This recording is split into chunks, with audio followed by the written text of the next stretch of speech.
Hello, welcome back to Champion News. I am Honey Milanez Dancy. And I'm Jennifer Ramirez. And this is your weekly news. For this week's sports, Chavez girls varsity volleyball team has been keeping the ball rolling with wins on Friday, Monday, and Tuesday, which extended their winning streak to 4 consecutive victories.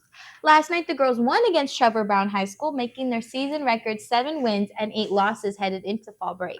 Today, the boys' golf team will head over to Grand Canyon University golf course to swing away in the Phoenix Union Sports Hall of Fame golf tournament. For Chavez varsity football, the champions had a disastrous game against Boulder Creek last Friday night, ending the game 0-49. Tonight, the team will head to Arizona's number 7 ranked Pinnacle High School, looking for an upset win to end their losing streak. For local news, Arizona State University has been credited as the nation's most innovative school for the 11th year in a row. A report from the U.S. News and World Report ranked ASU as the most innovative school once again as major world advances continue to be made. From efforts in space research to programs dedicated to personally treating cancer, ASU is continuously being recognized for making improvements on campus life, technology, and the people behind all the great achievements at the university. Big news this week. On October 1st, the government shut down once again after Congress lawmakers failed to make agreements on how to extend funding. Although we don't know how long the shutdown will last, here are a few ways that it might affect you early on. If you're planning on doing any air traveling over this fall break, you may see slower progressions through nearly all national airports as we saw in late 2018. Essential workers like air traffic controllers and TSA will still be required to work even if they receive no pay. Other essential workers that will continue to show up are border protection, law enforcement, ICE, and in hospital medical care.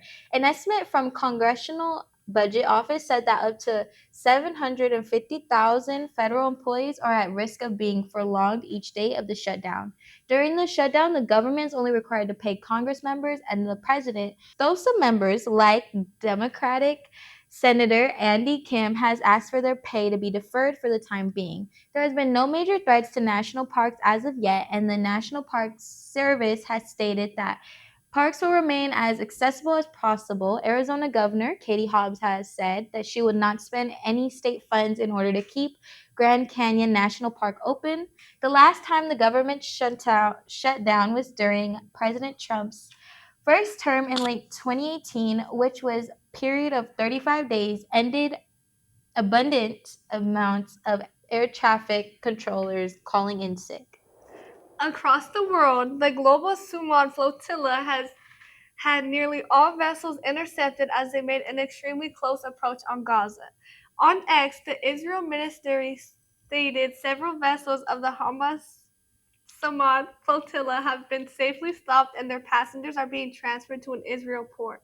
The interception and transportation of the civilians on the vessels sparked outrage in Turkey's foreign ministry. Colombian President Gustavo Petro and Malaysian Prime Minister Anwar Ibrahim. This is the second time that Greta Thunberg has been intercepted by Israel forces while traveling to provide aid to Gaza. If you're an outgoing writer, artist, Champion News wants you to submit your amazing work. This month, Champion News is holding 3 contests: comic, short story, and opinion competition are all being held through October 31st. If you're eager to show us your talent, visit championnews.org to find out the rules and submission conditions. While a week is closing out with declining temperatures, don't get too comfortable yet as October is holding on to the summer heat with temperatures climbing back up into the mid-90s by Wednesday, where they are expected to peak for the rest of fall break. And that's all the news that we have for you today. For a more in-depth look, please head over to championnews.org and we will see you next time. Bye!